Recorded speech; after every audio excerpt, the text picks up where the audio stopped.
مفکر تھے اور صحافی بھی تھے اور لکھاری بھی تھے صدیق الفاروق صاحب. وہ اللہ تعالیٰ کو پیارے ہو گئے اور میاں نواز شریف کے بہت ہی بہترین ساتھیوں میں تھے اور وفادار شخص تھے. تو ان کے لیے میں چاہوں گا کہ ذرا دعا خیر فرمائیے گا.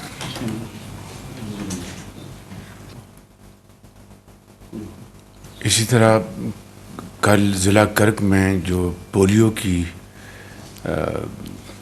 خاتمے کے لیے جو ہماری ٹیمیں نکلی ہوئی دن رات وہ کام کر رہی ہیں کرک میں، وہاں پہ ایک پولیس کا ایک سپاہی شہید ہو گیا، ایک زخمی ہو گیا، ہم پولیو کا ورکر.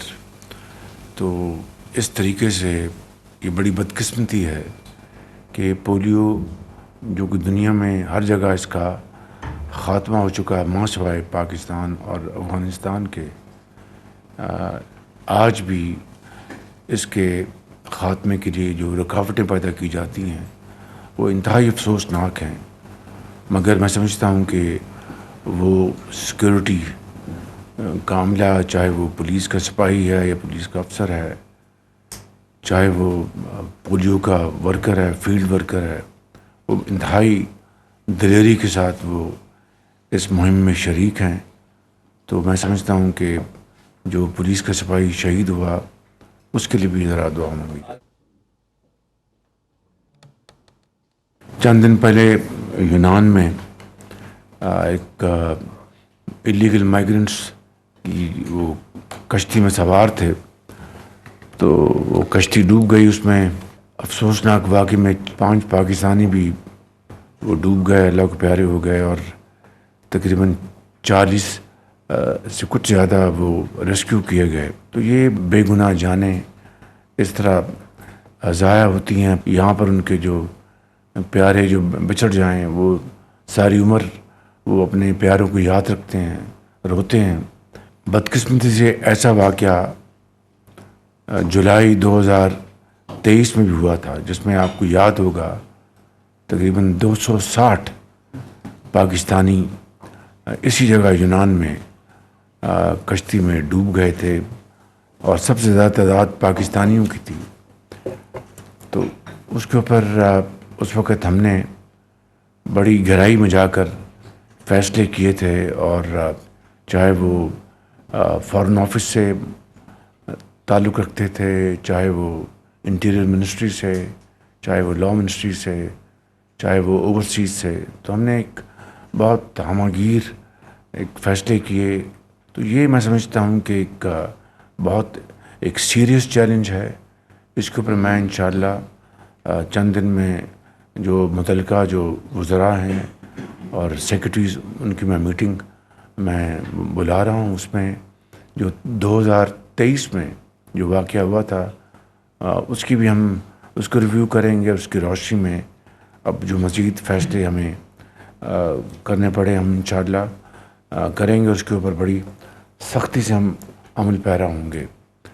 کل اسٹیٹ بینک نے پالیسی ریٹ کو مزید 2% کم کیا ہے، جو اب 22% سے گھٹ کے 13% پہ آ گیا ہے.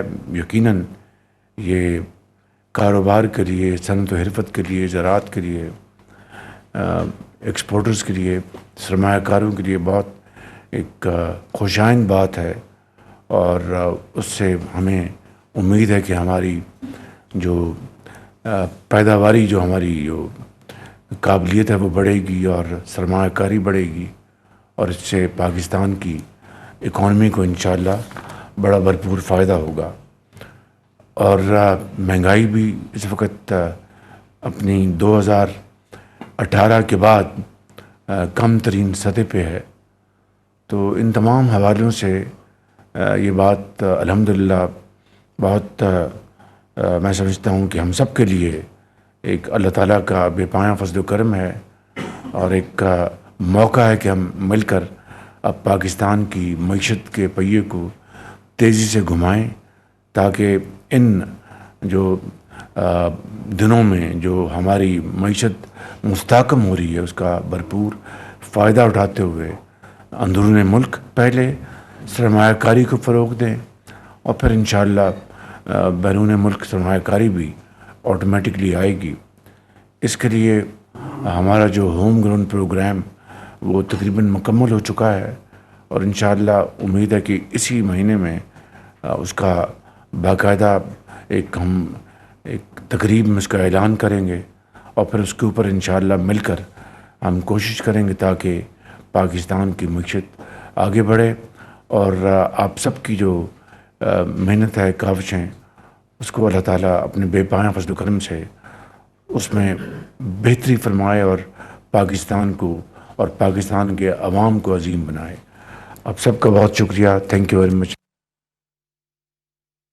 وزیراعظم شہباز شریف کی کابینہ اجلاس میں گفتگو. ان کی جانب سے کہا گیا کہ پاکستان میں پولیو کیس میں اضافہ بدقسمتی ہے. پولیو کے خاتمے میں رکاوٹیں ڈالی جاتی ہیں.